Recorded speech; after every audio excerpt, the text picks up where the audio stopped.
Hello, welcome back to my computer Gyan channel. आज मैं आपको साइबर थ्रेट्स के टॉपिक पर बताऊंगी और उससे जुड़े अटैक्स के बारे में भी ब्रीफली एक्सप्लेन करूंगी। तो चलिए शुरू करते हैं। आज का हमारा topic cyber threats. Cyber threats क्या है? तो इसमें ना पीपीटी आगे पीछे हो गई है, तो उसको आप थोड़ा सा अंडरस्टैंड कर लीजिएगा, ठीक है। तो चलिए स्टार्ट करते हैं। साइबर थ्रेट्स क्या है? साइबर थ्रेट्स क्या है उस पर चलते हैं। 1 मिनट रुकिएगा। साइबर थ्रेट्स क्या है इसके बारे में मैं आपको बताऊंगी।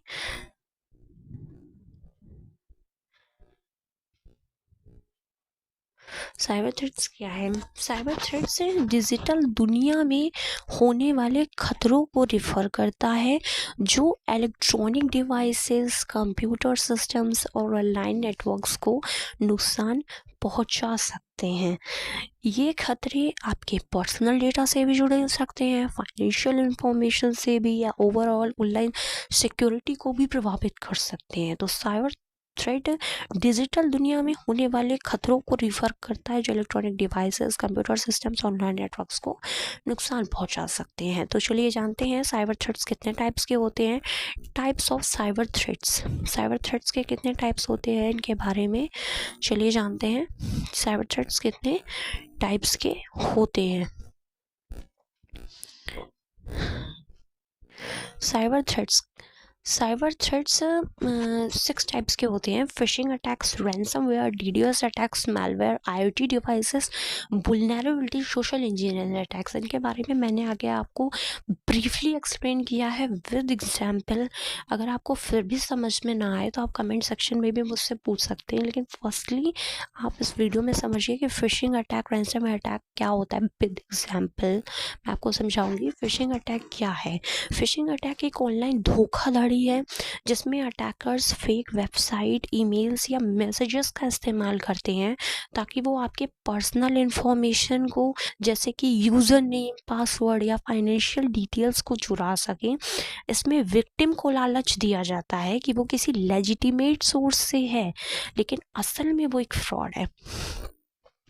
फिशिंग अटैक कॉमन तौर पर ईमेल्स या मैसेजेस के थ्रू होती हैं जिसमें आपको किसी ट्रस्टेड ऑर्गेनाइजेशन की तरह दिखाई देने वाला लिंक दिया जाता है, लेकिन वो लिंक असल में एक फेक वेबसाइट को पॉइंट करता है।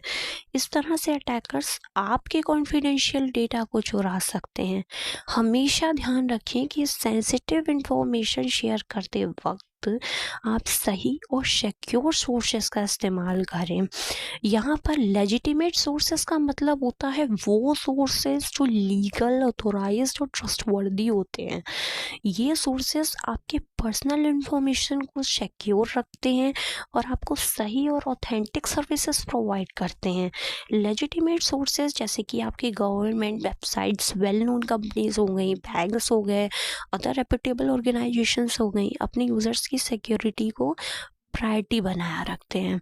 जब आप ऑनलाइन ट्रांजैक्शंस करते हैं या किसी भी तरह के सेंसिटिव इंफॉर्मेशन शेयर करते हैं, तब आपको ध्यान रखना चाहिए कि आप जेन्युइन और लेजिटिमेट सोर्सेस का इस्तेमाल कर रहे हैं ताकि आपकी प्राइवेसी और आपकी सिक्योरिटी प्रोटेक्ट रहे।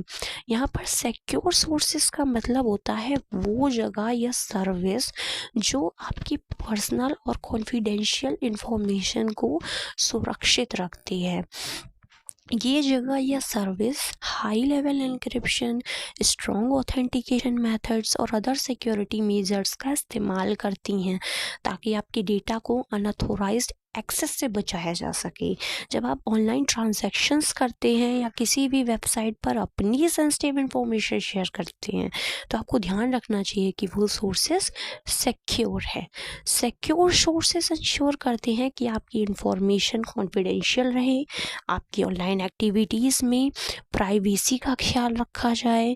फिशिंग अटैक का एक एग्जाम्पल भी है। आपको एक ईमेल आता है जिसमें लिखा हुआ है कि आपका बैंक अकाउंट आपको वेरीफाई करना है, आपको बैंक अकाउंट आपको वेरीफाई करना ज़रूरी है। ईमेल में एक लिंक दिया गया है जिसे क्लिक करके आपको अपने अकाउंट डिटेल्स एंटर करनी होगी। जब आप उस लिंक पे जाते हैं, जब आप वो लिंक ओपन करते हैं तो वेबसाइट असली लिंक की तरह, असली बैंक की तरह दिख रही है, लेकिन असल में वो एक फेक वेबसाइट है। जब आप अपनी डिटेल्स वहाँ पे डालते हो तो हैकर आपके अकाउंट का गलत इस्तेमाल कर सकता है। इसलिए हमेशा ध्यान रखें और किसी भी ऐसे ईमेल्स का लिंक क्लिक ना करें जो आपको पर्सनल इन्फॉर्मेशन देने के लिए कह रहे हैं। ठीक है। Second one is ransomware. Ransomware क्या है? रैंसमवेयर एक खतरनाक साइबर अटैक है जिसमें हैकर अपने शिकार के कंप्यूटर या नेटवर्क के डेटा को इनक्रिप्ट करके उसे अनलॉक करने के लिए रैंसम मांगते हैं। और मैंने इसकी एक दूसरी डेफिनेशन भी दी है कि रैंसमवेयर एक प्रकार का मैलिशियस सॉफ्टवेयर है जो आपके कंप्यूटर एंड नेटवर्क को एनक्रिप्ट कर लेता है और फिर अटैकर्स से आपको डिक्रिप्ट करने के लिए रैंसम मांगते हैं। इसका भी मैंने एक एग्जांपल दिया है। रैंसमवेयर का एक एग्जाम्पल, अगर आपके कंप्यूटर में रैंसमवेयर अटैक होता है तो आपके फाइल्स लॉक हो जाते हैं और अटैकर्स आपको पेमेंट करने के लिए डिमांड करते हैं ताकि वे आपके फाइल्स को वापस से डिक्रिप्ट कर सकें। DDoS अटैक क्या है? फर्स्टली तो मैं आशा करती हूँ कि आपको फिशिंग अटैक क्या है, रैंसमवेयर अटैक क्या है वो समझ में आ गया होगा। विद एग्जांपल मैंने आपको समझाया है और बहुत ही सिंपल लैंग्वेज में लिखा हुआ है। ऐसा भी नहीं है कि बहुत ही डिफ़िकल्ट लैंग्वेज में लिखा हुआ है जो आपकी समझ में ना आए। तो मुझे लगता है कि समझ में आ ही गया होगा। ना समझ में आया तो आप कमेंट सेक्शन में मुझसे पूछिएगा, फीडबैक ज़रूर दीजिएगा कि आपको कैसा लगा ये। DDoS अटैक क्या है?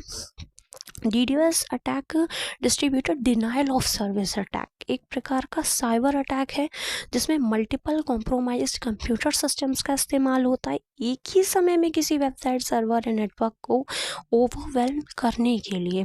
इसमें अटैकर्स बहुत सारे रिक्वेस्ट भेजते हैं जिससे सर्वर या नेटवर्क ओवरलोड हो जाता है और लेजिटिमेट यूजर्स को सर्विसेज तक पहुंचने में दिक्कत होती है।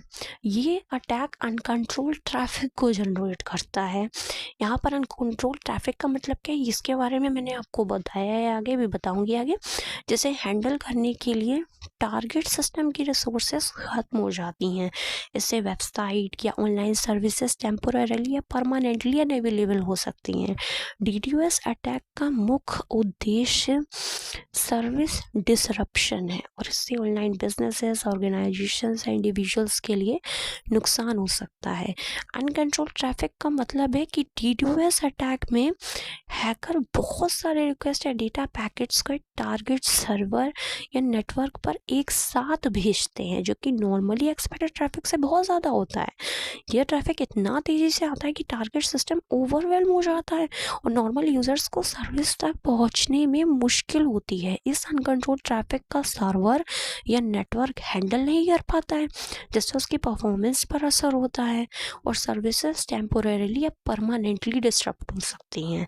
तो DDoS अटैक को एक एग्जांपल से समझेंगे। इमेजिन कर लो आप कि आपके पास एक ई-कॉमर्स वेबसाइट है जो बहुत सारे कस्टमर्स के ट्रांजैक्शंस को हैंडल करती है।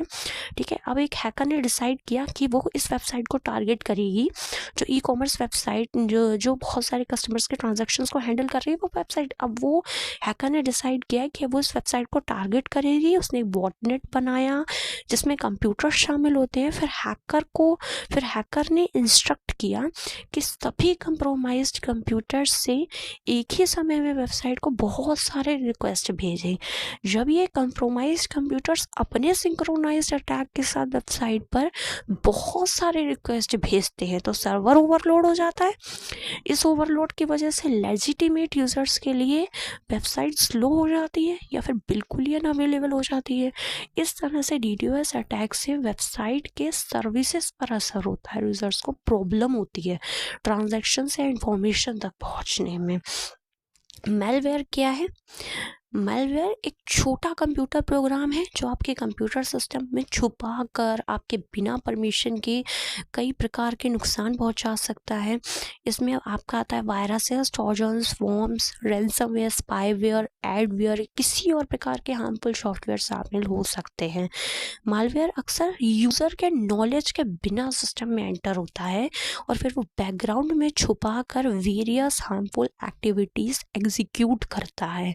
इसमें जिसमें डाटा थेफ्ट, सिस्टम का स्लो हो जाना, अनऑथोराइज्ड एक्सेस या फाइल्स को करप्ट करना जैसे खतरनाक प्रभावित करने वाले कार्यशील होते हैं। इसलिए एंटीवायरस सॉफ्टवेयर का इस्तेमाल और सुरक्षित इंटरनेट प्रैक्टिसेस के माध्यम से मालवेयर से बचाव किया जा सकता है। मालवेयर का एक एग्जांपल है, जैसे आप इमेजिन कर लो, आपके पास एक ईमेल रिसीव करते हो आप, जिसमें कुछ अटैचमेंट या उसमें एक लिंक आता है उसके साथ में, और वो आपको उसको खोलने के लिए कहता है, मतलब ईमेल कहता है कि बहुत इंपॉर्टेंट डॉक्यूमेंट है, और आप बिना सोचे समझे इस लिंक पर क्लिक कर देते हो। मतलब उसने आपको श्योरिटी दे दी है कि बहुत ही इंपॉर्टेंट डॉक्यूमेंट है, और आप उस अटैचमेंट को ओपन करते हो, आप उस लिंक को ओपन करते हो तो उसके साथ में आया है, तो आपके सिस्टम में एक ट्रोजन हॉर्स इंस्टॉल हो सकता है। ट्रोजन हॉर्स एक प्रकार का मालवेयर ही होता है जो आपके कंप्यूटर में छुपा कर आपके डेटा को चुरा सकता है या अनऑथराइज्ड एक्सेस प्रोवाइड कर सकता है। तो इस तरह से ईमेल के थ्रू भेजे गए अटैचमेंट या लिंक से मालवेयर आपके सिस्टम में एंटर करके नुकसान पहुंचा सकता है। इसलिए हमेशा केयरफुल रहिए और नोन सोर्सेज से आने वाले अटैचमेंट्स या लिंक्स को अवॉइड करें। IoT डिवाइसेस वुलनरेबिलिटीज़ क्या हैं? IoT internet of things devices के वुलनरेबिलिटीज़ यानी कि उनकी सुरक्षा में कमियां, कुछ ऐसे पॉइंट्स हैं जो साइबर अटैक्स के लिए इस्तेमाल हो सकती हैं। जैसे कि first one is week passwords. बहुत से IoT devices default user names और पासवर्ड्स का इस्तेमाल करते हैं जो आसान टारगेट बना सकते हैं। अगर यूज़र अपने पासवर्ड्स को स्ट्रॉन्ग नहीं रखते हैं तो अटैकर्स आसानी से एक्सेस कर सकते हैं। आप लोग वीक पासवर्ड्स बनाएंगे तो हैकर्स आपके पासवर्ड्स को आसानी से एक्सेस कर लेंगे ना, तो इसीलिए आपको स्ट्रॉन्ग पासवर्ड्स रखने चाहिए। आउटडेटेड सॉफ्टवेयर, अगर IoT डिवाइसेस रेगुलरली अपडेट नहीं होंगे तो उनमें सिक्योरिटी वुलनरेबिलिटीज़ बढ़ जाएगी। आउटडेटेड सॉफ्टवेयर्स का इस्तेमाल हैकर्स को एक्सप्लॉइट करने में मदद करता है। इनसिक्योर नेटवर्क कनेक्शंस, कुछ IoT devices insecure network connections का इस्तेमाल करते हैं जिससे हैकर्स अनऑथराइज्ड एक्सेस कर सकते हैं। एन्क्रिप्शन की कमी या वीक सिक्योरिटी प्रोटोकॉल्स भी एक प्रॉब्लम हो सकती है। डिफ़ॉल्ट कॉन्फ़िगरेशंस, कई बार यूज़र्स अपने IoT डिवाइसेस की डिफ़ॉल्ट कॉन्फ़िगरेशंस को बदल नहीं पाते हैं जिससे उनका रिस्क बढ़ जाता है। डिफ़ॉल्ट कॉन्फ़िगरेशंस को चेंज नहीं करने से अटैकर्स को ईजिली एंट्री मिल सकती है।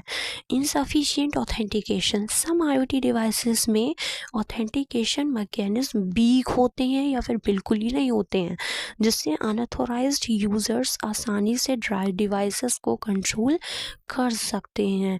इन वुलनरेबिलिटीज़ को एड्रेस करने के लिए यूज़र्स को अपने IoT डिवाइसेस को सिक्योर रखने के लिए बेस्ट प्रैक्टिसेस फॉलो करनी चाहिए, जैसे कि स्ट्रॉन्ग पासवर्ड्स का इस्तेमाल करना, रेगुलर अपडेट्स कीजिए, पैचेस इंस्टॉल करना, सिक्योर नेटवर्क कनेक्शंस का इस्तेमाल करना। IoT डिवाइसेस का example, IoT internet of things devices का एक एग्जांपल है स्मार्ट बल्ब्स और स्मार्ट लाइट्स, जो कि आपके घर में यूज़ होते हैं, जिसमें आप एक मोबाइल ऐप या वॉइस कमांड्स के थ्रू अपने घर के लाइट्स को आप कंट्रोल कर सकते हो इसमें, ठीक है।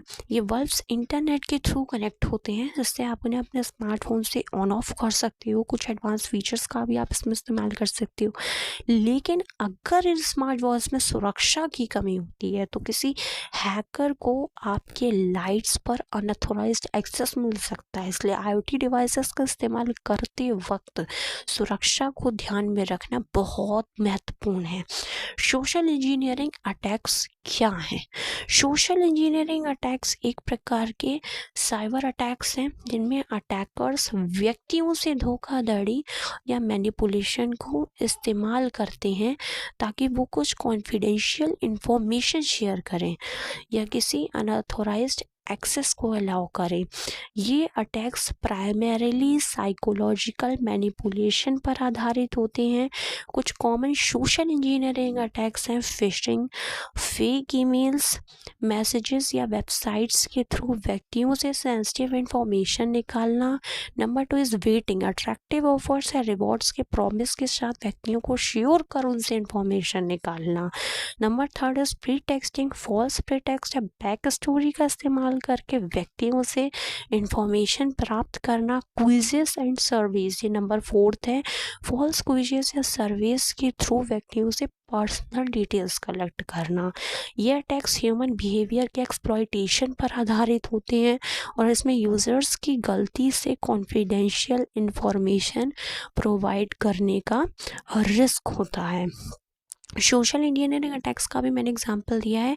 इसका कॉमन एग्जांपल है फिशिंग। सपोज किसी व्यक्ति को एक ईमेल मिलता है जो दिखने में बिल्कुल लेजिटिमेट लगता है और कहता है कि उनकी बैंक अकाउंट के सिक्योरिटी के लिए इमीडिएट एक्शन की ज़रूरत है। ईमेल में एक लिंक दिया गया होता है जिसका कहना होता है कि वो लिंक क्लिक करके अपने अकाउंट डिटेल्स अपडेट करे, अपने अकाउंट डिटेल्स को अपडेट करें। अभी मैं बता के गई थी फिशिंग। सपोज़ किसी व्यक्ति को एक ईमेल मिलता है जो दिखने में बिल्कुल लेजिटिमेट लगता है और कहता है कि उनके बैंक अकाउंट की, उसका ये कहना होता है कि उनके बैंक अकाउंट की सिक्योरिटी के लिए इमीडिएट एक्शन की ज़रूरत है। उस ईमेल में लिखा है कि ईमेल में एक लिंक दिया गया है आपको जिसका कहना होता है कि लिंक क्लिक करके अपने अकाउंट डिटेल्स अपडेट करें। ठीक है, व्यक्ति जो कि ईमेल को लेजिटिमेट समझकर उस लिंक पर क्लिक कर देगा, वो समझेगा कि ये लीगल जगह से है, अपने सेंसिटिव इन्फॉर्मेशन जैसे कि उसका यूज़र नेम, पासवर्ड या बैंक डिटेल्स एंटर कर देगा। ठीक है, यहाँ अटैकर ने यूज़र को धोखा दिया है, उनके सेंसिटिव इन्फॉर्मेशन चुरा ली है। तो इस तरह से फिशिंग एक सोशल इंजीनियरिंग टेक्निक है जिसमें अटैकर व्यक्ति को धोखा देकर उनसे कॉन्फिडेंशियल इन्फॉर्मेशन निकालता है। ठीक है, उम्मीद करती हूँ आप लोग आज का ये जो टॉपिक है ये समझ गए होंगे। ठीक है,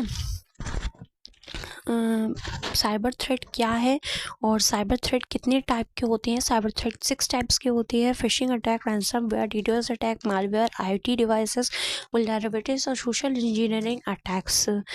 ठीक है, ये क्या है और इनको मैंने विद एग्जाम्पल भी आपको समझाया है।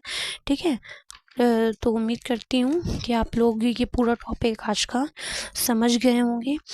ठीक है, अगर आपको ये वीडियो पसंद आया हो तो सब्सक्राइब करें और लाइक बटन दबाएं। अगली वीडियो के लिए हमारे चैनल को सब्सक्राइब करें और नीचे दिए गए रिलेटेड वीडियोस भी देखें।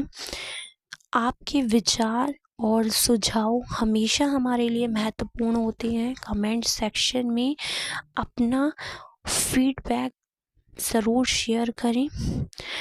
आने वाले वीडियोस के अपडेट्स के लिए बेल आइकन को एक्टिवेट करें। Thank you for watching my